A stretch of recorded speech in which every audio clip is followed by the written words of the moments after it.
TTV பொறுத்தவரையில் ஒரு தன்மானத்தை விட்டு எந்த அளவிற்கு அவர் மேலே அவர் மேலே அந்த வழக்குகள் போடப்பட்டு அந்த வழக்குகளிலிருந்து அவர் விடுவிக்கப்பட வேண்டும் என்ற வகையில் இன்றைக்கி பிஜேபி கிட்டே இன்றைக்கி சரண்டராக இருக்கார். இன்றைக்கி ஏன்னா பிஜேபி கிட்ட ஒரு சரண்டராக ஒருத்தர் அவரும் நீங்கள் பிஜேபிக்கு வாங்கன்னு சொன்னால் அனைத்து இந்திய அண்ணா திராவிட முன்னேற்ற கழகத்தை பொறுத்தவரையில் ஒரு தன்மானத்தோடு இயங்குகின்ற இயக்கம். எனவே திரு டிடிவி காலில் போல் யார் காலில் விழ வேண்டிய அவசியம் எங்களுக்கு கிடையாது. ஸோ அந்த வகையில் பார்த்தீங்கன்னா பொதுச் செயலாளர் எடுத்த கட்சியினுடைய நிலைப்பாடு பொதுச்செயலாளர் எடுத்தது அந்த நிலைப்பாடு தான் தொடரும். எனவே அதில் எந்த மாறுபட்ட கருத்தும் இல்லை என்றுதான் பொதுச்செயலாளர் இந்த கருத்தை நான் சொல்கிறேன். நான் நினைக்கிறேன் மத்திய பாஜகவோட செல்ல குழந்தை உதயநிதியும் நல்ல குழந்தை ஸ்டாலினும் ஜெயக்குமார் விமர்சனம் பண்ணியிருக்காரு. அதே மாதிரி டிடிவி தினகரன் வழக்குகளுக்கு பயந்து தான் பாஜகவோட இணைந்திருக்காரு அப்படின்னு சொல்லியிருக்காரு. எனக்கு தெரியலிங்க. ஜெயக்குமார் அண்ணன் அப்பப்போ ஏதாச்சும் பேசுவாங்க.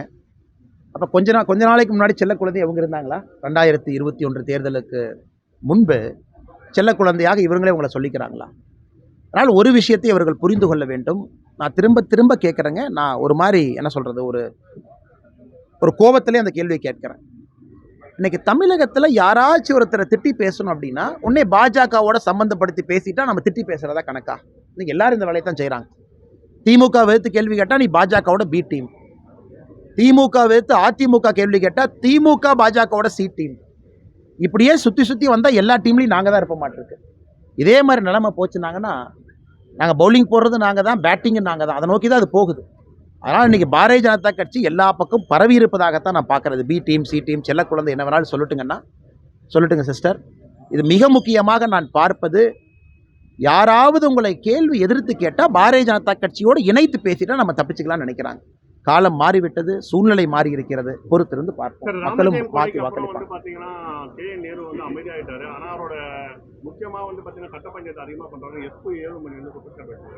தெரியலீங்கண்ணா, இந்த கட்ட பஞ்சாயத்து எல்லாமே உங்களுக்கு தெரியும். 10 ஆண்டு காலமாக எப்படி தமிழகத்தில் இருக்குன்னு. அதனால் ஒரு தலைவர் சொல்கிற கருத்தை நான் சொல்ல வரலைங்கன்னா, எல்லா இடத்துலையும் கட்ட பஞ்சாயத்து இருக்குது. நான் புண்ணியவன் அப்படின்னு யாரும் சொல்கிறக்கு இல்லை. ஆட்சியில் இருந்தவர்கள் யாருமே நாங்கள் ரொம்ப புண்ணியவங்க, அவங்க சரியில்லைன்னு சொல்வதற்கு யாருக்கும் அதிகாரம் இல்லை.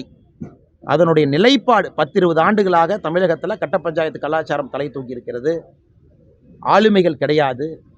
அதனுடைய வெளிப்பாடு 2024 பார்க்க ஆரம்பிக்கிறோம். வெளிப்படையாக தெரியுது. தமிழ்நாடு ஒரு டிக்ளைனிங் ஸ்டேட். எக்கனாமிக் பவர் கீழே வர ஆரம்பிச்சிருச்சு. மற்ற மாநிலங்களுடைய வளர்ச்சி அதிகமாக இருக்குது. அதனால் அடுப்பு கறியை பார்த்து அண்டாக்கறி சொல்லிச்சாமா நீ கருப்புன்னு. அது மாதிரி தான் அவங்க பேசுகிறதெல்லாம் திராவிட கட்சிகள் பேசுவது மாறி பார்த்தீங்கன்னா அப்படி தான் இருக்குது. நன்றிங்கண்ணா.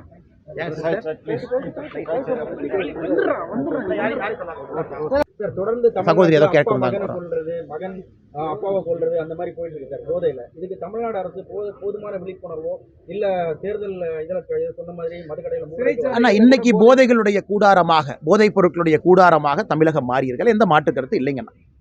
கோர கொலைகள் எப்படி வருதுங்கண்ணா? கஞ்சா உள்ளே வரும்போது கோரமான கொலைகள்.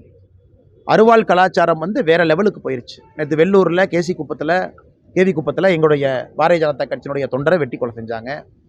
தமிழ்நாடு முழுவதும் தினமும் நீங்கள் எடுத்து பார்த்தீங்கன்னா யாரோ ஒருத்தர் எங்கேயோ படுகொலை நடந்து கொண்டிருக்கிறது. இது திடீர்னு எப்படி வந்துச்சு இந்த கலாச்சாரம்? காரணம், எங்கேயே சென்றாலும் கூட மூளை முடுக்கள் எல்லாம் போதை கிடைக்குது.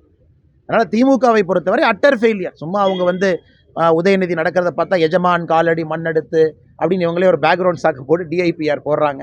அதையெல்லாம் பார்க்க வேண்டிய கொடுமை நமக்கு இருக்குது. உண்மையான பிரச்சனைகள் பேசப்படாமல் இருக்குது. அண்ணன் சொன்ன மாதிரி போதை கலாச்சாரம் உண்மையான பிரச்சனை, அதை நம்ம பேசுகிறோம். ஆனால் ஊடகத்தில் எந்த அளவுக்கு அழுத்தமாக நம்மால் பேச முடிகிறது அப்படிங்கிறது ஒரு கேள்விக்குறி தான். அதனால் மக்கள் பார்த்து கொண்டிருக்கின்றார்கள். லா அண்ட் ஆர்டர் தான் ஒரு அரசினுடைய முதல் வேலை. அதே தமிழகத்தில் ஃபெயில் ஆயிருச்சு. அரசு இயந்திரம் செயலிழந்து நிற்கிறது. அரசுனால் உருப்படியான ஒரு விஷயத்தை செய்ய முடியல. எங்களுடைய ஒரே நம்பிக்கையை நாங்கள் பேசிக்கிட்டே இருக்கோம். மக்களும் கேட்டுட்ருக்காங்கன்னு நம்புகிறோம். மக்கள் ஓட்டு போடும் பொழுது யோசித்து ஓட்டு போடுவாங்கன்னு. உள்துறை அமைச்சர் அமித்ஷாஜி அவர்கள் தவறாலாம் எதுவும் பேசலீங்கண்ணா. இவர் சொன்னது என்ன? நீங்கள் அம்பேத்கருடைய பெயரை சும்மா தவறாக அரசியல் லாபத்துக்காக பயன்படுத்துகிறீங்க. நீங்கள் உண்மையாலுமே அம்பேத்கர்வாதிகளாக இருக்கிறீங்களா? நீங்கள் சுய பரிசோதனை பண்ணிக்கிங்க அப்படிங்கிறது அவரோட உரிய பாணியில் பேசினார். அதில் 1-2 வார்த்தை எடுத்துக்கொண்டு நம்முடைய எதிர்க்கட்சி நண்பர்கள் அதை தேவையில்லாத ஒரு விவாத பொருளாக்கிட்டு இருக்கிறாங்க. இப்போ என்னை கேட்டிங்கன்னா ஒரே ஒரு விஷயம் தான் சொல்லுவோம். எனக்கு முருகபெருமான் எப்படி நான் கடவுளாக பார்க்கின்றோம், அம்பேத்கரையும் நான் கடவுளாக தான் பார்க்குறேன்.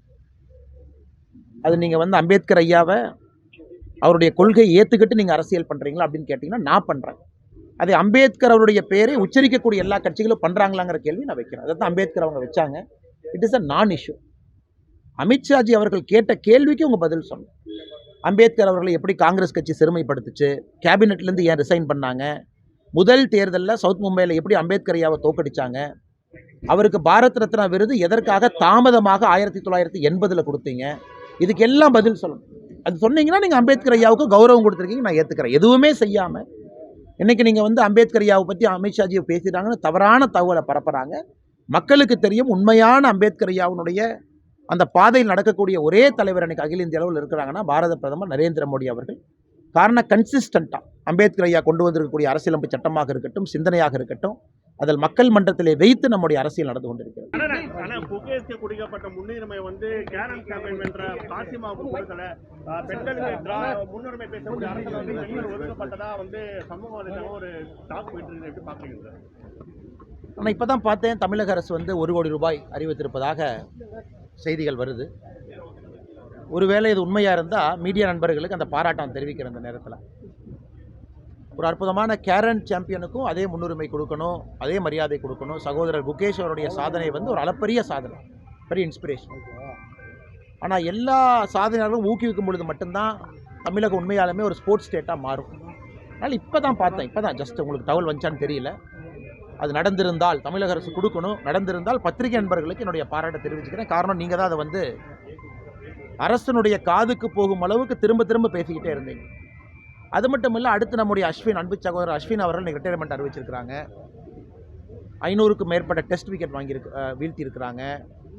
ஒரு தன்னிகரில்லா ஒரு சாம்பியன் அஸ்வின் அவர்களுக்கும் இதே போல் தமிழக அரசு ஒரு நல்ல ஒரு சென்டிங் ஆஃப் செரிமனி, அதாவது கிரிக்கெட்லேருந்து வெளியே போகிறாங்க, அவருக்கும் இதே போல் தமிழக அரசு ஒரு பெரிய விழாவை எடுத்து நடத்தி காட்ட வேண்டும்.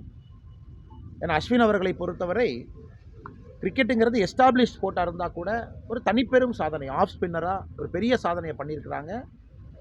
ஒருவேளை நமக்கு சோகமாக இருக்குது, இன்றைக்கி மிடில் ஆஃப் த சீசன் மூணாவது டெஸ்ட் மேட்ச், 2 டெஸ்ட் மேட்ச் இருக்குது, எனக்கு அனௌன்ஸ் பண்ணியிருக்கிறது நமக்கு வந்து கொஞ்சம் வருத்தமாக இருந்தாலும் கூட அவரையும் கௌரவப்படுத்த வேண்டும், பெரிய அளவில் கௌரவப்படுத்த வேண்டும் என்பது என்னுடைய கோரிக்கை.